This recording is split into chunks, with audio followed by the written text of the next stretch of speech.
This is the last thing I want to talk about with you. It's when you hire a cover designer, what things to keep in mind. So, wait, ah, sorry, it's just okay. So your designer has to specialize in book cover design because not every graphic designer can design book covers. They have to have knowledge specifically for this kind of niche. So if you want to have a successful product to offer to your audience, then the designer has to have this kind of expertise.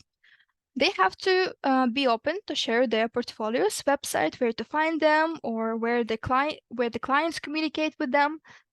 On Facebook, I see sometimes people saying, "Yeah, I'm a graphic designer, but I don't really have a portfolio yet. So you'll be my first project." You really don't want to it's okay if you want to help out someone who doesn't have a portfolio. Oh, sure, it's your decision. Like there's no right or wrong answer. But if you really care about the quality of the product, you should be skeptical about designers who don't have a portfolio or website to show. And also, a book cover designer has to have an expertise in your genre. Otherwise, they might not be a good fit.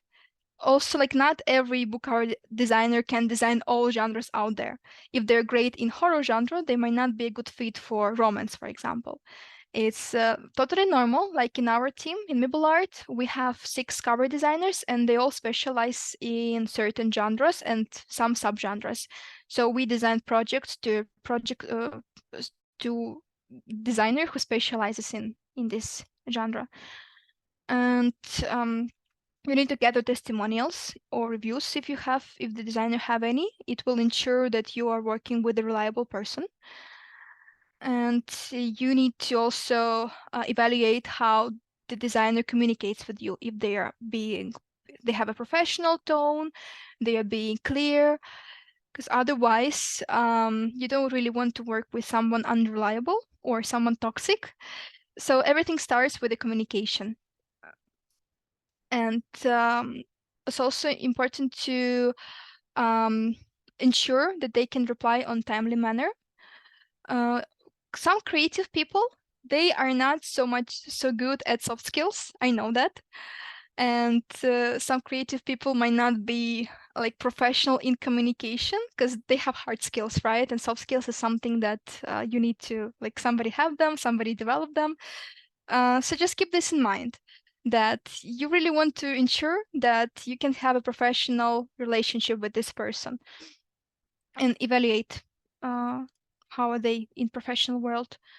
You also need to clear, you also need to talk through all the details about the design process before starting. So how many revisions you get? Are there any fees? What if you want to cancel the project? What is the time frame? All these things you need to discuss beforehand, and the designer has to give you a clear understanding what to expect before you make your decision to work with this person or not. And also, it's important to ensure the designer uses only licensed materials, not some, for example, everyone, I guess, know Midjourney, AI-generated tools. You just click and it generates an image in a second.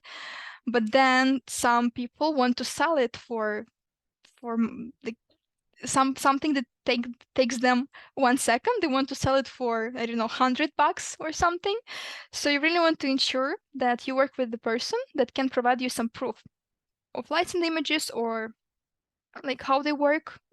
And it's totally okay to ask about this. And it's okay to show your criticism. If you don't like the work, you need to give your feedback. Even if you don't know why you don't like a certain thing, you should still tell that you're not comfortable with something, or there is something that your friends said about the cover, or like your focus group said about the cover. And the designer should accept this criticism and work towards your satisfaction. and also you designer doesn't oblige you to stick to their services. I saw this happening when you work with a cover designer, and then they say, okay, for this series, I have to finish the series. Like you cannot go shift to other designers. And then maybe something happens and this designer stops providing services. So what do you do with the series? Like designer didn't allow you to continue it with someone. Do you need to redesign? So this point is also important to communicate beforehand. Like if I'm designing a series, will you be able to do it completely for me until so the end of the project will not be this book, but actually the series. And okay, I think yeah, for this I think that's all.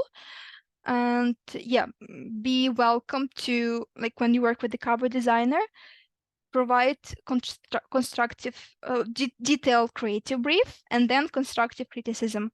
Not just like, yeah, I think, no, maybe, it doesn't help. Just take your time. It's okay. Just let the designer know if you need a couple of days to think about the concept or the cover. Just say, okay, I'll come back in 2 days with some notes. And then I think communication is the key. I believe you will have a really nice relationship with the cover designer.